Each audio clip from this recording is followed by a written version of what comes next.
Welcome to the last official panel of the day with the World Audio Day, first annual. My name is Matt Kellogg. I help with the sales and business development here at Media Creek, which encompasses Live 365, Empire Streaming, and Abovecast. And podcasting is a big part of what we do here, and I'm absolutely stoked to be finishing off the day with three of my favorite people that I actually went to high school with, to people that I respect tons, and some people here, Brad, that I genuinely think of as a friend. And in many ways, we're partners here. And as we talked about earlier today, in some of the earlier podcast panels, it's a community, and I think that's what's really special about podcasting, and that's something that really transcends space and time, and certainly I think is most important during these days as we're dealing with the COVID-19 shelter in place and everybody being at home, and just remembering that we're all in this together, and podcast is just one way in which we get to practice that community. So we're going to be talking about the future of podcasting, which is pretty cool. So I certainly invite those to microdose a little bit. Let's start expanding our minds. We really kind of want to step out of what is and step into what it could be or what it will be. So, and with that, as I mentioned, we have a few people in here, Rob Walch, we have Jason Smith, and Brad Nolan. Quickly in that order, I'd love it if you could introduce yourselves, what you do, and we'll take it from there. I'm Rob Walch. I'm the VP of Podcaster Relations at Libsyn, which stands for Liberated Syndication, the largest podcast hosting company. And I've been podcasting for 15 plus years, started in 2004. Hi, I'm Jason Smith, and I would like to say, Matt, thank you for recognizing something very important, which is if we went to high school together, you probably don't respect me. Also, I'm the CEO of Starburns Audio. Before that, I was the CEO of Feral Audio. I've been doing podcasting for about 10 years. And Starburns Audio, if you don't know, is one of the largest independent podcast networks out there. We are focused on comedy. And yeah, that's us. All right, and my name is Brad Nolan. Been podcasting since my senior year of high school. I think I started my first podcast 2005. And ever since then, I've also been in the radio industry, a total of 20 years. And now I'm the president of Podcave, which is a new service out into the world. But the main goal here is to make sure that podcasters have everything they need to truly pull off a successful podcast, and have fun doing it. Awesome. Thanks, gentlemen. Glad to have you here with us. Now, as I mentioned earlier, the idea is to really kind of expand on what we know as podcasting now and to the idea of what it could be. So with the assumption is we all have a pretty fair understanding what podcasting is right now and the many iterations of what you can do with it. Let's go ahead and move on. And I'm going to ask the first question to you, gentlemen. What is something that doesn't exist now that you believe would improve or enhance podcasting? And Brad, let's go ahead and start with you. Oh, starting with me, huh? Something that doesn't exist today that I really feel like would improve podcasting is, I guess it kind of exists in some ways or another, but we really need to centralize the education around podcasting. So if we had a sort of central, hey, this is everything you need. And I know individual companies do this, and individual, different blogs and things like that do that. But if the community can come to consensus, there's not a lot of consensus in podcasting sometimes. So if we could come to a consensus on what are the exact tools you need, what are the things that would be helpful. And then the other thing is, probably some changes in the distribution model. I think that that having some sort of centralized situation there might be useful as well. Now I'm probably gonna have a way better answer in a little bit. I agree with Brad's points. I think that both of those things would be helpful. I think to kind of just add on to that, and it sounds really silly for everybody that listens to podcasts and know how easy it is to get, whether it's Spotify or Apple Podcasts or whatever podcast app you use. But I think something that people struggle with that we don't realize, especially that haven't used podcasts, is a simpler way of getting access. It's still a two-step process. It's still difficult to convert people over. And I think that there's got to be a better way to get people into a podcast that feels less intimidating. I'll go with what I think is needed is a native podcast app for Android. There isn't a native app right now. 100%. When you buy an Android device off the shelf, there is not a podcast client on it. And I think that's one of the biggest things that's missing. When you look at where the last big inflection point in podcasting was 2014 when iOS 8 went native. It wasn't Serial. It was iOS 8 going native, what really helped podcasting get to where we are today. And right now, there isn't a native app yet in Android. So I think that's what's missing. That's awesome. Yeah. Over the past few years, we've seen podcasts grow exponentially. My numbers were off from a number I thought I learned last year. And correct me if I'm wrong, but I saw that now there's most likely in existence 1 million podcasts today, which is up from about 500,000 a couple of years ago, growing exponentially, which is fantastic. The last few years, we've seen a lot of radio come into this, right? And I think that's probably where a lot of that's coming from as well. Who is missing from the podcasting space that would help the overall industry as far as, you know, I mean, we have folks from radio, from hobbyists and yeah, Jason with the great comedy that you do on the podcasting. Is there something that's missing that could kind of improve ways and means that people are going to be attracted to podcasting more? Yeah. I mean, it's a real short answer, but there's everybody else, like not white people. And one of the problems I think that's kind of goes right back to what Rob is saying. There's not a native Android player, and what we really do is when we focus on iPhones, what we end up doing, and we focus on Apple charts, we focus on a very select set of demographics, and those demographics have to support being an Apple podcast, and the people that buy Apple iPhones, and everybody who is connected to that infrastructure.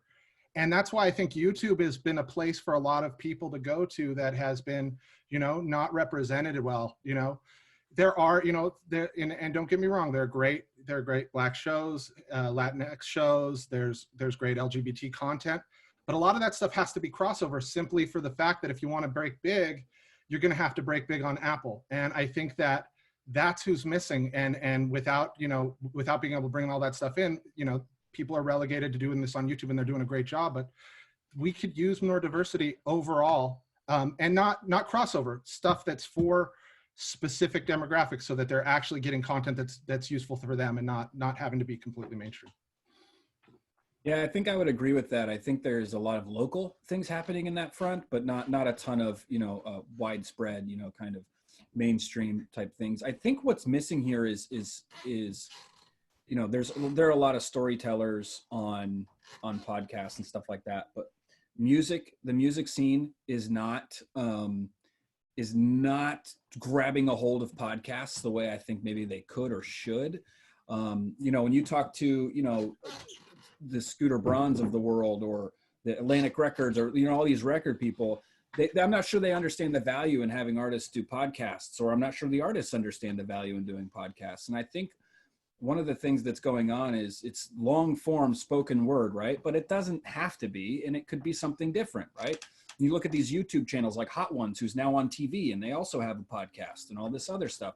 I think that the lines are really blurred between podcasting and other versions of media. And like you said, the YouTube stuff, if they would just take the extra step and push the podcast side of things too, I think there would be some really great things. But I think we're missing some musicians. I think we're missing music storytellers.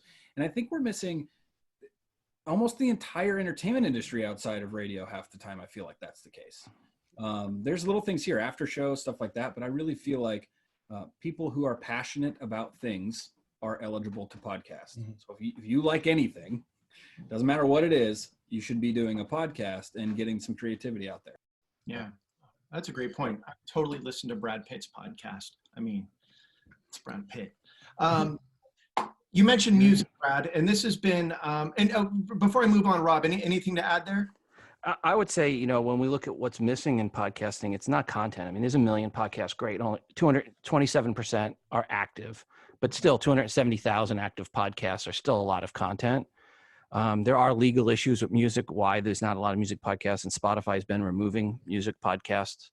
But what I look at what's missing is, 86%, 87% of consumption is on a mobile device, and it's a 4-to-1, 5-to-1 ratio, iOS to Android.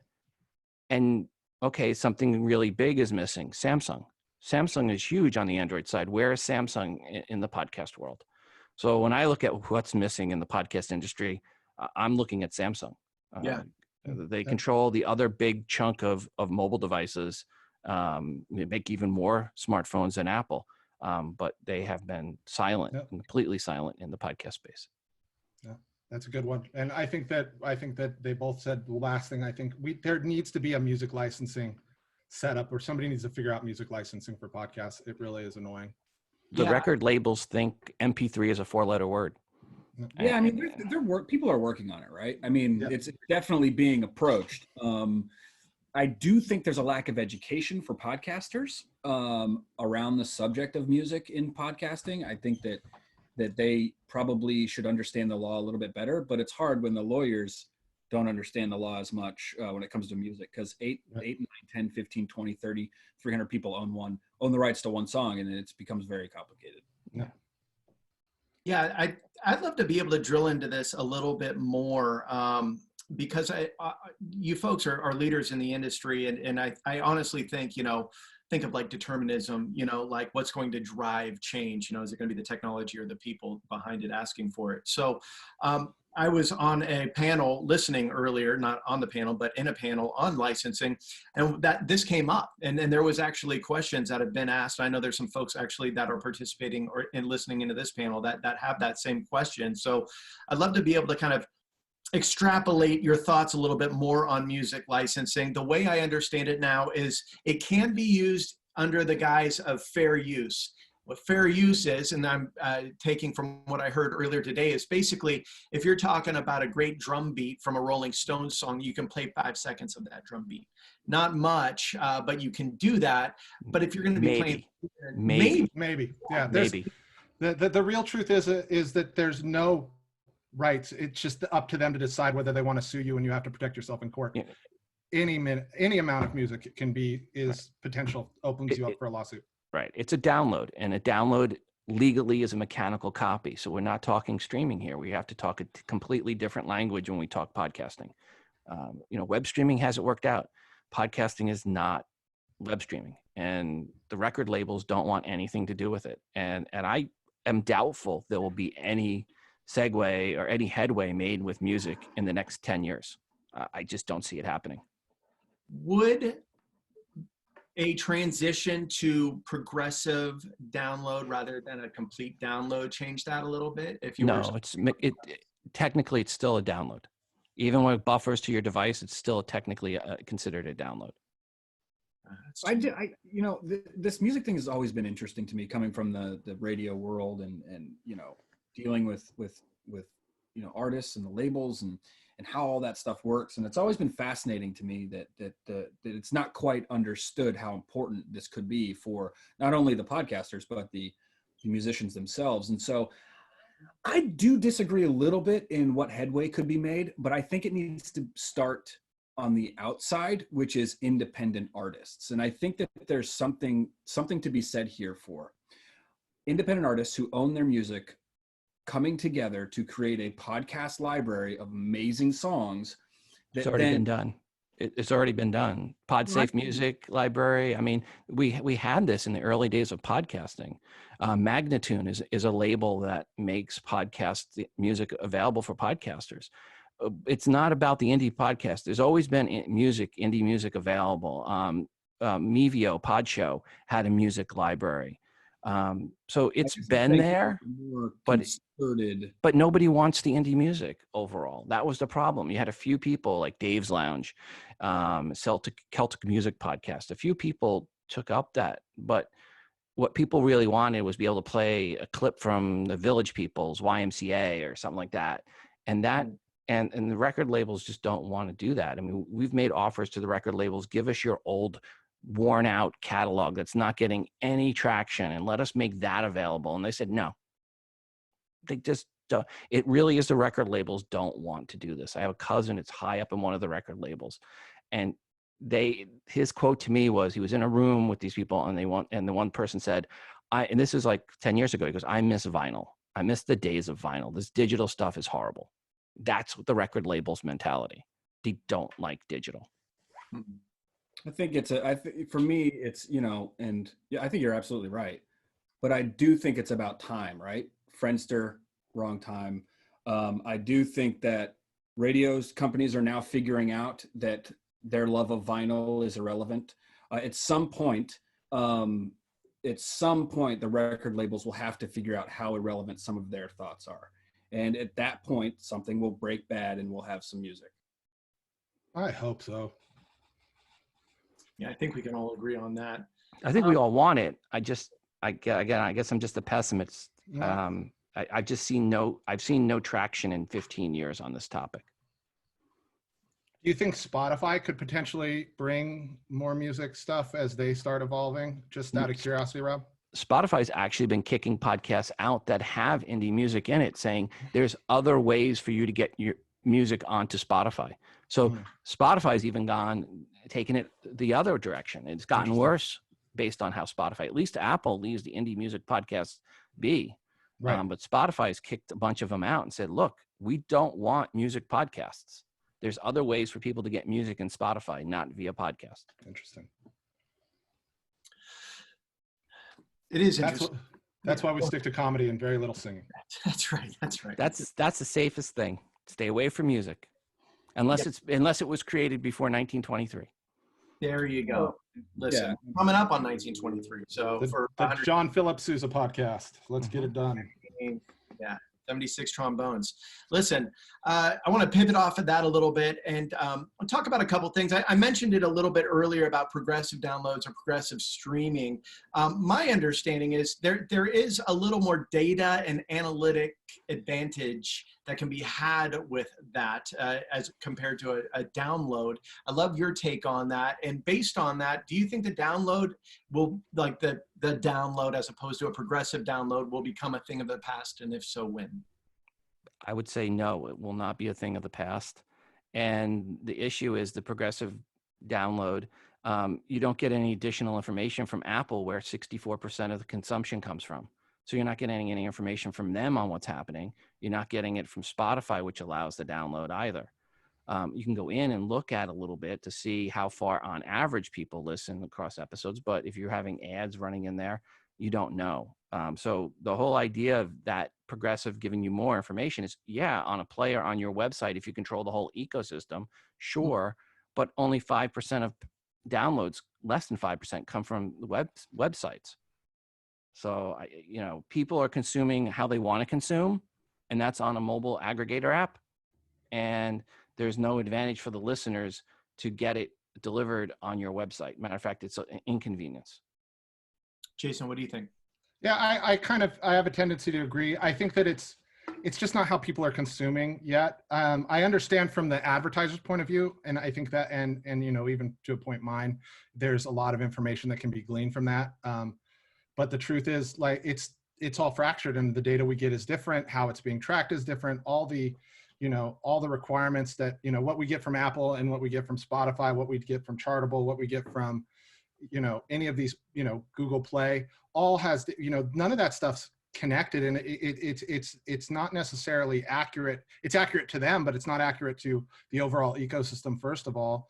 And on top of that, people want to consume this a little bit differently. And until, there's an infrastructure where it's not going to go down, it ruins part of what a podcast is for, which is being able to take this wherever you want to go and listen to it at your leisure, not at Apple's. Right. Yeah, I think that, the audio being born out of a need for on-demand and on my terms, I think that that's what keeps the downloads so vital and important. And you guys are right. The information, all of those things you said are correct. I do hope, though, that at some point the technology, we can develop a certain amount of technology to defragment a little bit and see see what, what we can do to bring all of those things together in a meaningful way for a whole picture. But you're right, at this point, I'm not sure. And again, this is the future of podcasting. So who knows how people will change the way they consume podcasts. It's already changed so much, even just in the last few years. So, I guess the answer to that is we have to wait and see. There's no speculation you can do, but I don't think downloads are going away anytime soon. And, a lot of this comes down to people talk about, well, what do advertisers want? What advertisers want, thinking that most podcasts get advertising. 5% of podcasts get advertising. That's it. And 80% are or nowhere even near could ever get advertising. They're too small. So the majority of shows out there, advertising means nothing. They're doing podcasting for different reasons, to promote a brand, promote a product, just to have fun. So the majority of podcasts aren't incentivized to make it difficult for the listeners to get content. And because of that, you're not going to see us going away from downloads, because the ones that want to get away from it, they talk about, well, we'll just take our content and move it over to this walled garden. Fine, go. But you'll be alone and your audience size will plummet, because that's not how people want to consume it. Speaking of kind of consuming the idea of talking about advertising, I'd like to get your thoughts on subscription-based podcasting. I know there's a couple companies out there, Luminary for one, that has a subscription base. They'll give you a little free podcast here and there, but they're going to ask you to join sort of for like this premiere type of content. What are your thoughts on that? Is that a non-starter? Is that the Friendster, if you will, of 2020, or is there a place to move forward in subscription-based podcast content listening? I'll start again. I don't hate it. I don't love those subscription-based things, but I don't hate it either, because there are certain types of podcasts that potentially are only going to be able to be subscription, monetized based off subscriptions. And I like short form content. I like short form comedy content. We did a musical show that's all seasonal.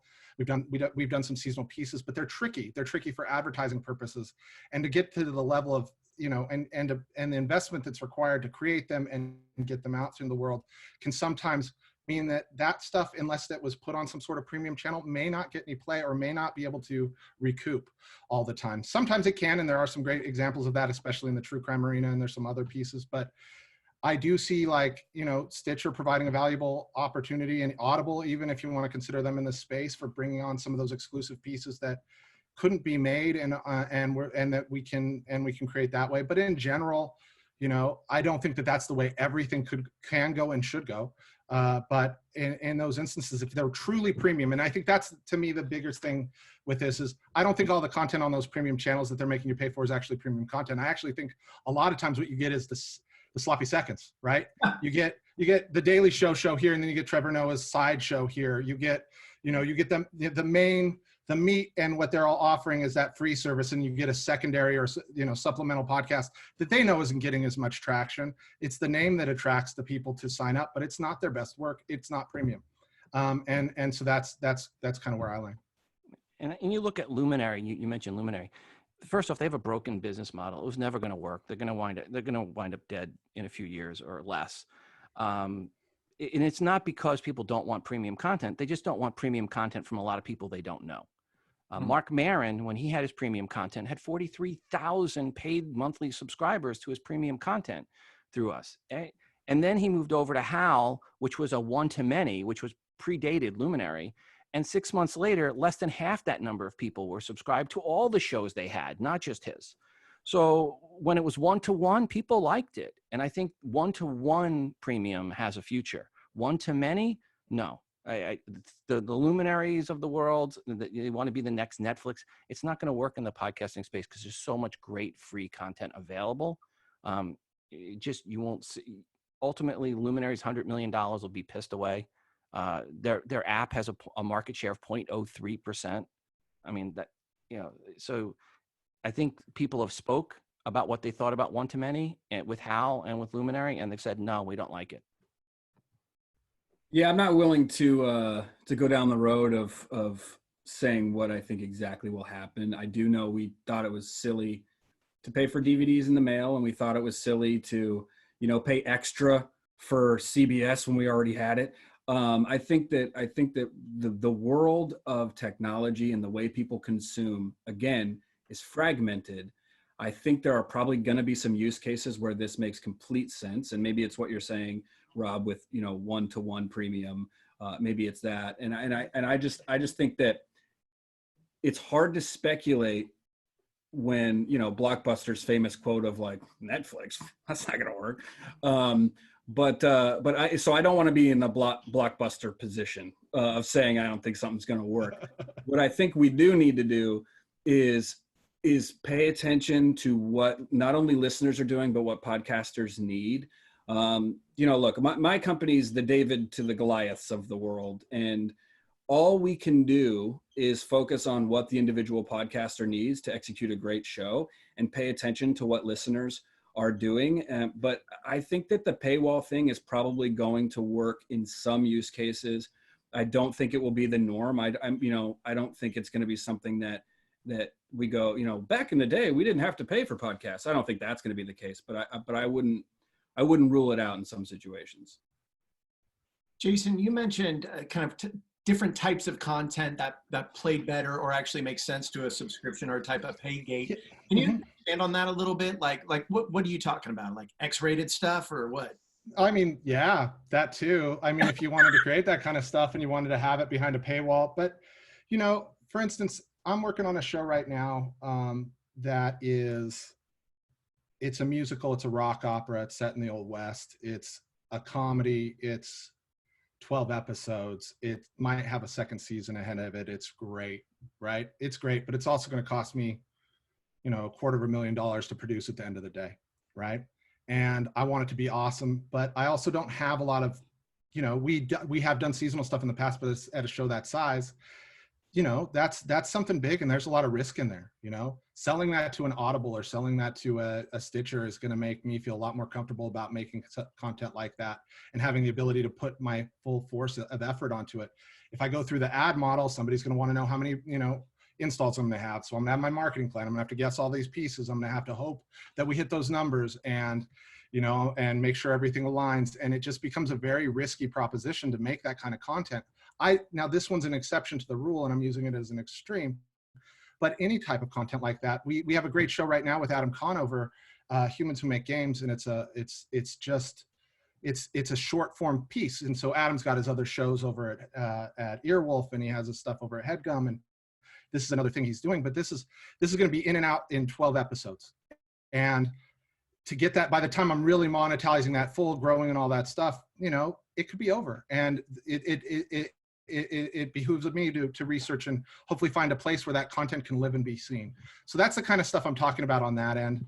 And I think that there's truth to a lot of what they're saying, with Patreon and all that stuff. But I think that there is room for true premium content somewhere. It's got to live somewhere and be accessible and visible. And in some of those ecosystems, because there's not as much content, potentially there's the opportunity to let it shine a little bit more. And I'm not saying it's the best model, but I'm saying as of right now, it's something that I like to consider with those pieces, because otherwise I'd have to pass on stuff I really like. Yeah, no, that makes really good sense. I mean, it's The Sopranos, right? It's those feature programming things that are truly premium that people will want to pay for. It's Game of Thrones. It's whatever your version of those things are. I'm all there. Got a couple more questions, and then I would like to hopefully take some questions from the audience here. And we're doing great on time, so appreciate this succinct answers to these questions, and certainly invite you to expand on them even more, just because we need to fill time. My producer's doing this. He's doing this. No, I'm joking. Let's talk about iHeartRadio for a second, then let me know.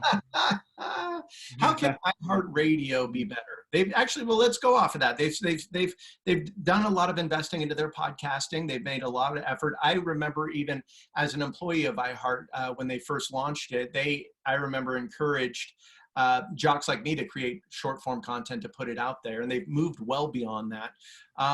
Some interesting things that I've taken note of, obviously they've taken big podcasts like say Anna Faris and put her right onto a drive time talk show. Mm-hmm. What are some of these radio stations, big companies doing that are helping B, that are hurting, and how can that be improved upon in the future? Well, I mean, here's the thing. It creates its own walled garden, right? So podcast promotion, I mean, if we're talking about things that need to change, being able to successfully get podcasts out to everybody, make them hear, is one of the most challenging, if not the most challenging thing to do with podcasts. There are ways to do it. There are kind of some set established rules to grow podcasts with, depending on how you're doing promotion. But at the end of the day, it's tricky and it's hard and it's expensive.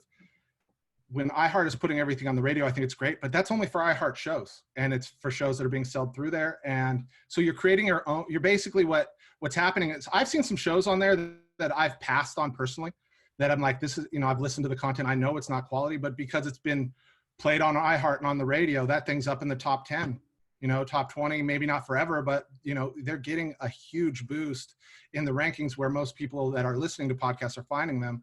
And I'm not saying it's not fair. It's good for them for having that big radio thing, use it for what it's for, but it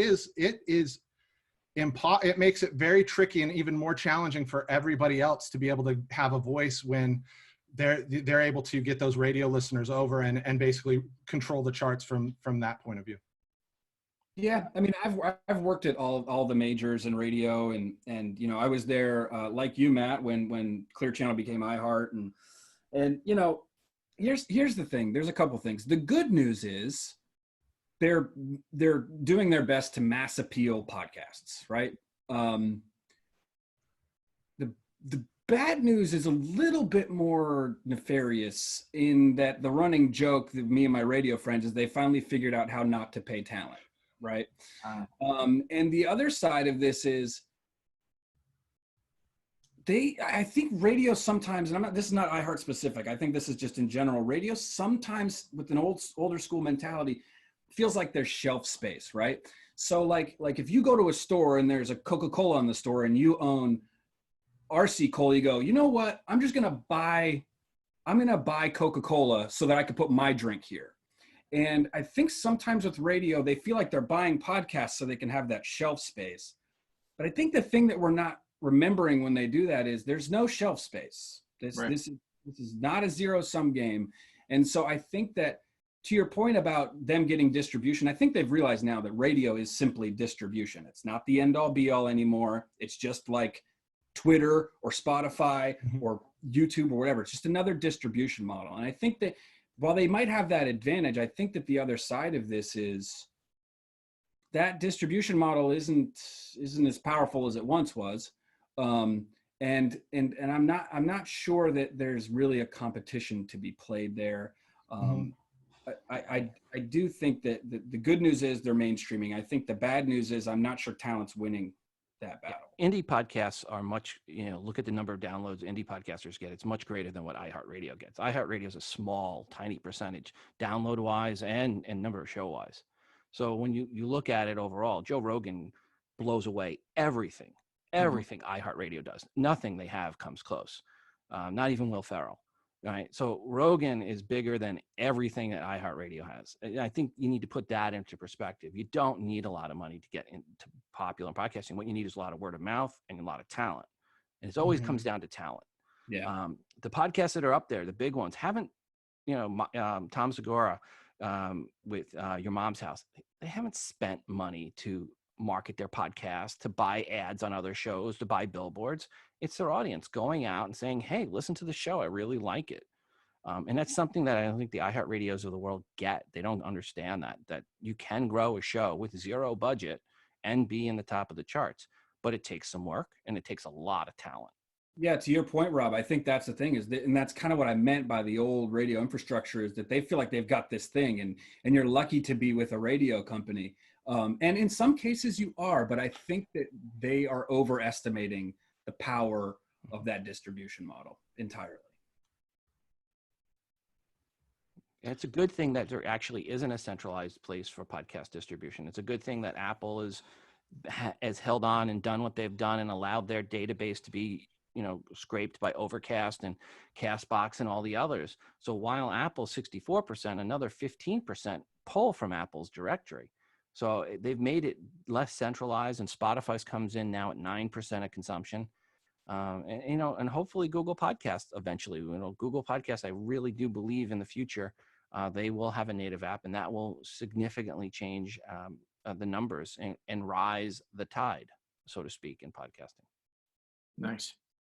One more question here, and I apologize if it's enigmatic in a way, but the question is, how do you make a non-podcast fan a fan moving forward? And I'll give you an example, and I unfortunately am that example. I'm a linear radio guy. I go to podcasts. If somebody tells me to do a podcast or listen to this, you got to check this out, but I'm not reaching out to a podcast first. Is there anything that could be done for folks that just aren't doing podcasting? Like, how do you make it a habit? Like, how do you get? Let me put it to you this way. Yeah. How do you make a video gamer? How do you make someone a video game fan? How do you make them a fan of Broadway musicals? You have to evangelize it as a video gamer. When my son is talking to his friends about why they should have played Fortnite, he was telling them, you need to do this. Here's why you need to do Minecraft, right? That it's the same thing with podcasts. As a listener, you have to tell people, but you're not going to make anybody a podcast fan, and no more you're going to make someone a video game fan. You're going to introduce them to it. That's the best you can do, and then hope they like it when they get there. Nice. Yeah, I mean, I think that's a great analogy. I think it's like, the thing I love about podcasting in general is it's so punk rock, right? You can have you can do whatever you want. You can put it out into the world. And if 5 people like it, they can tell 5 friends, right? It's just, hey, have you heard this band? It's the same exact thing. I think Rob's right. You're not going to make somebody a podcast listener. They're going to do it themselves, but it doesn't hurt to tell them all about it. You have to become that annoying person in the room that's always talking about podcasts. Yeah. I've been that for way too long. That's working out well for you, gentlemen. So appreciate it. But some people think you can buy this. Luminary tried that. I mean, Luminary had a whole bunch of boards and billboards and flyers up in New York City. They spent a ton of money on it, and it got them 0.03 market share on consumption for their app. Most people, outside of the people listening right now, and it's even including some that don't know who Luminary is. I did it at a podcast meetup. I asked the people in the room, 22 people, how many people have heard of Luminary? And this was a podcast meetup in Kansas City, and only 3 had heard of Luminary, right? So you can take a lot of money and you can spend it, but it's not going to ultimately get you the audience. And that's what they tried to do, and it just didn't work. I think that, they're absolutely right. And I think that it goes back to the very first question. It has to be simpler. YouTube is easy. People know how to pick it up, look for stuff, find the things that they want, consume. The algorithms help them. We're not there. We don't have those things. So, getting people in and making it so that there's an app already natively there, that it's easy to use, that it's pre-populated in a way maybe, or something, to make sure that they get the kind of content they want to have. That first episode that they listen to maybe isn't Joe Rogan, especially if they're not a Joe Rogan fan, because that's a very specific type of podcast. And if they see that as number one, maybe it works, maybe it doesn't. But maybe they're NPR people, maybe there's something else. But being able to get them into that first couple things that they listen to, so that they're like, oh wait, there's content specifically for me out there, dedicated to the things I'm interested in, and I'm able to listen to it easily, is a big part. Yeah, I think the algorithm, that's good, Jason. I agree on that one for sure. Got a few minutes left before we take some questions. One last question for each of you. Give me your forecast for the next 24 months. Well, what's the podcast world look like in 2 years? I hope you're all living in bigger houses. I'll go ahead and say that. Oh. It's a good question. I think it's, from my perspective, I'm just hoping, that it's going to be, we're going to spend another, between 3 and 6 months recording from home. So it's going to be a little bit of a conversion space. We're trying to do a lot of things to engage our audiences during this time, to keep listenership up, but also be able to have a stronger relationship with our communities leaving this. And I hope that a lot of podcasters are doing the same thing, whether it's going to daily episodes, cutting up more pieces to put on, for social or for YouTube. I hope that when we get out of this first, whatever time period we're in right now, that we've kind of shored up our listeners a little bit. Every podcaster has connected with them a little bit more so we can start driving a little bit more growth and we see a bigger explosion over time. I think that something's got to give between Spotify and Apple. Whether I think that Apple is going to jump into the advertising game, or is going to eventually within the next I'm going to guess in the next 24 months. Maybe it's longer, but I just have a feeling knowing that Spotify is doing the same thing. I think that we're going to have some changes into how advertising and sponsorship work. I've seen that already start to change over with, the Chartables and Pod Insights. Pod Insights is evil. They're evil. I mean, that stuff is that's going to ruin podcasting. If you want to talk about the future of podcasting, where they're tracking listeners and listeners don't know they're being tracked, I think that's one of the worst things to happen to this space. Forget the fact, listeners have no place to opt into podcasting. And I think when you look at what these companies are doing, where they're tracking the listeners and what they're listening to, and the listeners have no idea of that, and it's being shared at a central database, just watch Westworld, the latest season. That's what we're talking about here. Major privacy. Absolutely. 100%. I'll go next. 24 months from now, there will be a bit of a defragmentation and a lack of nickel and diming in the podcast space. You're going to have less services that do more things. The Davids are going to get a little bit closer to being Goliaths, and the Goliaths are going to have to question some things. That's obviously a self-fulfilling thing that I'm hoping. I do hope I'm in a bigger house, but only bigger because people can just come over and record podcasts whenever they want. But I like the scary black light in your basement, Brad. Yeah, it's not black light. It's like a weird Zoom effect that's happening right now. It looks awesome. I love it. I call it the Podcave. So 24 months, defragmentation of services, I think is really important. I think podcasters are being nickel and dime to death, and that also increases their fear because they have to pay for 800 different things to launch a podcast in a way that they feel like keeps up with other podcasts. Also in 24 months, I think that we will see a quality increase. And so the thing is, when you look at all, people used to say, oh, SoundCloud, it's just a bunch of SoundCloud artists, and then all of a sudden, like, the more people you have exposure to, the better, the ships rise. And so I really think that's my hope. Defragmentation, more tools at better prices, and maybe we can actually listen to the podcasters rather than just tell them what they need. Maybe we can ask them what they need, and I think that's legitimately the mission of what I wake up every morning to do. So I'm hoping that in 24 months, I'm going to look back and go, hey, it worked. So that's what I'm thinking 24 months from now. What I see in the future, one thing is, with the advertising, is going to really plummet in the next 6 to 12 months because there's going to be a big pullback. We saw this in 2008, 2009. We're going to see this because of coronavirus and the economy here. And we're already seeing a lot of advertisers pull back already and push out and canceling. So we're going to see that. And that's going to cause more than a few companies in this space that were reliant on advertising revenue to go away. We saw that before. You'll see that again here in the next 12 to 24 companies collapsing that were built all around advertising. If that was their primary business model. I think you're going to see a lot more B2B podcasts. There's already great ones from Ernst & Young and PwC and Accenture and Deloitte. And you're going to see more of that podcast just trying to get word out about their product, service, industry, niche, some B2C. So you're going to see more and more of that. Plus internal communication podcasts where it's just meant for the internal employees. I think those are things that you're going to see. I know a lot of people want to talk about the glitzy comedy stuff, but there's a lot of great podcasts out there that are very small, 150, 200, 500 listeners. And you're going to see more and more of those, like the Chameleon Breeder podcast, the Backyard Beekeeping podcast, more and more niche content popping up. And then I think privacy is going to become a bigger issue once we get out of this whole pandemic.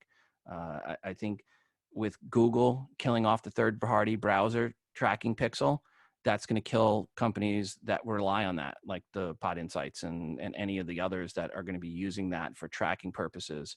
And when are they killing that off? 2021. Okay. So third-party tracking pixel, if you are using a service right now that's relying on programmatic ad and placement based on your listeners, what they are and who they are demographically, that's gone. That's gone 2021. Right now, it's unethical anyway, and you shouldn't be doing it. But if you are doing it and you're with a company doing it, just know that that's going to be killed off technically for you by Google. So thank you, Google, for that. Apple's never allowed that. So I think you're going to see more issues around the privacy part of it. Washington almost passed a law that would have made it basically GDPR for Washington State. Colorado's getting ready to pass that, and other states will. So there's going to be a lot of issues around privacy. That's where I see the next couple of years in podcasting. Awesome. Gentlemen, really appreciate your time. Thank you so much. Philip, do we have any questions? Yeah, we have several actually. So let's try to pick out a few here that'll keep the conversation rolling. The first one that I've read here is kind of more like a prompt, talking about how major media franchises, they might have a podcast with one episode, and then it gets ranked really highly either because of who they are or the keyword that they use. They're just ranking higher than other, because they're dedicated to a franchise. So I'm wondering if anyone has any thoughts about that as far as folks getting started and having to deal with the whole ranking and so we're talking like a Game of Thrones podcast or with like one episode, right? Or versus a series. I mean, the reality of it is it's not ranking higher because of a keyword. It's ranking higher because they've got an audience that's bigger and has more interaction. Well, that's not how exactly Apple works based on number of new subscribers absolutely in the last 7 days, right, with a weighted average for 24, 48, and 72 hours. So if a show is brand new and they're getting 500 subscribers, they can move up with just 500 subscribers in the ranking. That's true. Yeah. So you never look at the rankings as what's the most popular. What it is who's got the most subscribers in the last week. That's what it really is. Yeah, yeah, you're absolutely right. I'm sorry, I was simplifying it a lot, way too much. But it's not going to. But the keywords and because there's other episodes isn't what's happening. What you have to do is drive people to that show and get those new subscribers. In fact, if you have a lot of fans that are like, say it's a Game of Thrones podcast, you just have to really focus in growth, and you can see that rise. But don't worry. The keyword stuff, it doesn't even really work anymore in iTunes. It's kind of been taken down a little bit. Yeah, Apple's kicked a bunch of podcasts out. So here's the main thing to remember is Apple wants people to go to Apple Podcasts and subscribe. And they reward you if you tell people to go there and subscribe. That's how you get rewarded. And you get rewarded by moving up in the rankings. And Apple, and I'll give Apple credit, if Apple made it the most popular shows ever, it would be the same 100 shows at the top of the 100 list. It wouldn't change ever. It would be a boring list. What Apple did to make it more dynamic is good. It's a good thing. It keeps people constantly telling people to go to Apple Podcasts and subscribe. Yeah, I mean, Apple's a business, right? I think at the end of the day, you shouldn't, if the question is centered around, well, how do we compete with that? Don't. It's not, this isn't a competition. You have to play your own game. And I'm assuming that if you mean you've started out and it's an interesting time where you're like, oh, Game of Thrones just had a new podcast. Now what am I going to do now? Nothing. You're just going to continue to create amazing content. Don't let the fear overcome you. I speak to people all the time that their overwhelming fear of starting a podcast is that they can't compete. And the problem with that is that and that's not the only fear. There's a million fears. How important is podcast hosting? It's just one part of the equation. How important is your microphone? Who cares? Just get started. And so I think that it's one of those things where it's like, don't let things like that stop you from playing your game, and just try to consume as much knowledge as you can and try to learn as you go. But don't let things like that stop you from doing something cool. Awesome. Great answers for sure. So we have an attendee here who apparently interned at iHeart and Beasley, and they learned that you no longer own your intellectual property of the podcast that you create. So how do our content creators protect themselves when they're dealing with these big box stations? Don't sign a contract if it's going to take your IP away. I mean, these are all contracted things. You have to sign something away. Hold your ground. If you don't want to give away your IP, don't join up with one of those places that are going to force you to do it. There's lots of, one is independent. And I'm, even though I'm a network, we're an independent network, all our shows on their IP, 100% of it. And it's important to us. But and there's a lot of networks like that, but whether you want to join a network or you want to do it independently, don't go sign anything that says that they have in control of your IP, that they can do your merch for you, that they can tour your show for you, unless you want them to, or unless they're going to give you the money and it makes sense for you. But that's the way you stop it. Yeah, and there's no reason to give up your IP at all. Yeah. I mean, you can sign up for Libsyn for $5 a month and get the same distribution that Joe Rogan has. You know, same back end for $5 a month, and you give up nothing, zip, nada. I also think that with the radio thing, the important part is when you sign an employment contract. Let's say this isn't about podcasting. Let's say you've signed up to be an intern or a board operator at a radio station, although less jobs are needed in radio these days, apparently. If you sign up for that job, be very careful. Every job I've ever taken in radio, they have a thing that says, what do you want to carve out? What are you coming to the table with owning? And I always list my podcasts because that way you're protected, because almost every radio contract has standard. If you make it while you work for us, we own. Yeah. So and almost any employer in general. I mean, I was in video games and then in tech before this, and they ask you the same questions. You know, I could be working on a game for 20 years and I join this company. If I don't name that, that's owned. You just got to be careful in employment contracts in general with what you've created on your own. Awesome feedback. Let's do one more, Philip. Okay, pick one here. So here's a great one. With Spotify opening up podcast playlisting, do you see podcasting just becoming more of syndicated linear distribution that resembles a more diverse AM talk station and less of a la carte downloadable media? Is the NPR model a broader possibility? And this attendee is referring to the early NPR model where distribution on OTA and redistribution via podcast. So just kind of focusing on Spotify opening up podcast playlisting. I'm still of the belief that podcast listeners listen to know exactly what they want to listen to. They go in, I want to listen to this show and this show, and they don't want a playlist. They don't want to be told what to listen to. And you can look at the number one third-party app out there is Overcast, right? And Overcast is an app that makes it easy for you to consume the content you already want to consume. Stitcher's the same way. That's another big one up there. So when you look at the big third-party apps, they weren't about telling you what to listen to. They were about they were making it easy for you to listen to what you already knew you wanted to listen to. So I don't see the playlist being a big thing. It's not music. Podcasting's not music. It's long form. The most popular podcasts, on average, the most popular podcasts are over an hour long.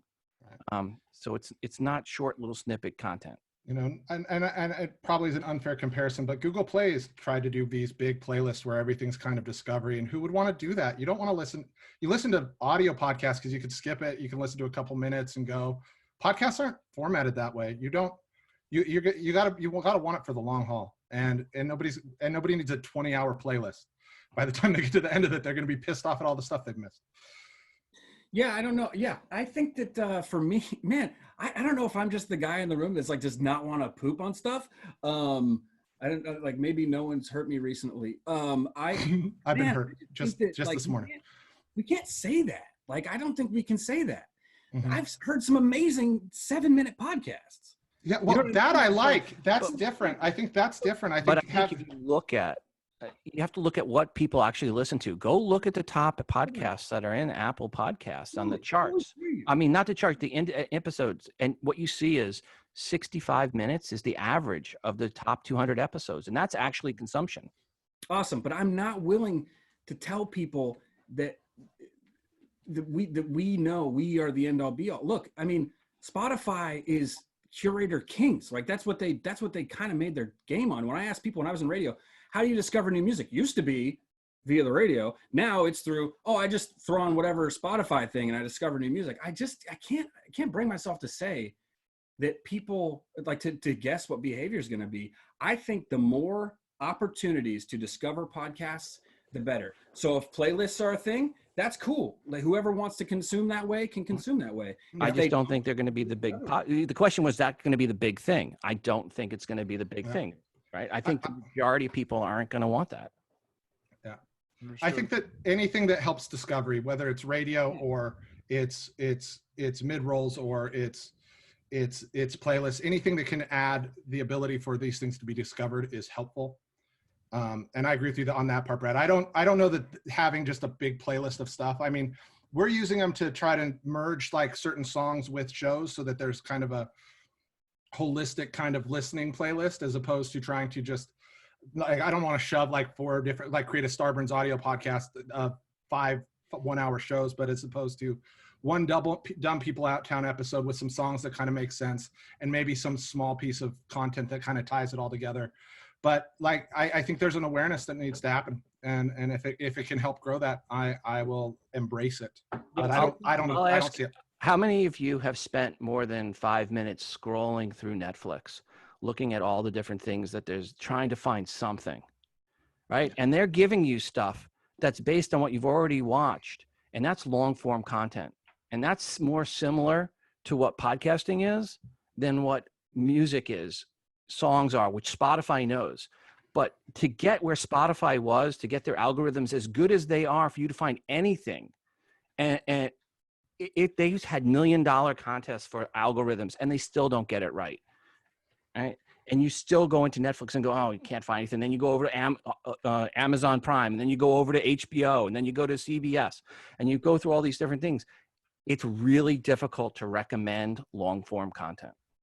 That's true. And to the point, look, is it going to be the next big thing? Probably not. But I am down for any sort of additional ways to consume things. And so who knows? Maybe it becomes a thing or it doesn't. But I mean, I'm all for it, because I think at the end of the day, if you can bring more podcasts to more people, then that's better for everybody.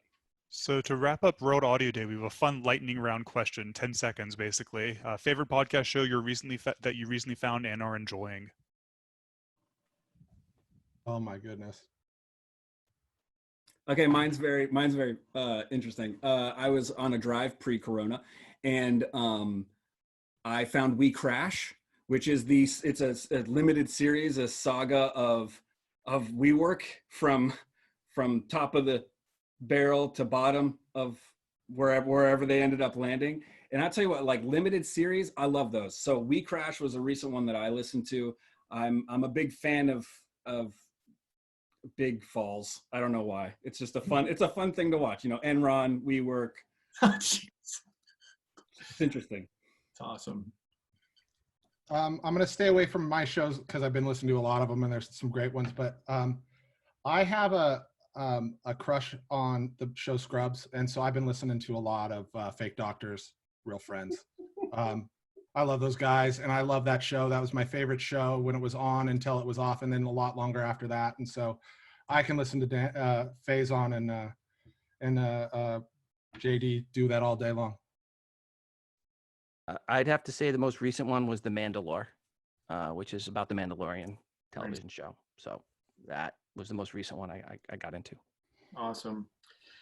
Gentlemen, this has been amazing. What a great way to wrap up the first ever World Audio Day with this panel, and hopefully we can do it again next year. A lot of great takeaways for those that are listening. I mean, just off the top of my head, you know, COVID-19 has a bigger adoption rate than Luminary. I mean, I'm going to take that one away. Yeah. And people don't even know they're infected with Luminary. That's the problem.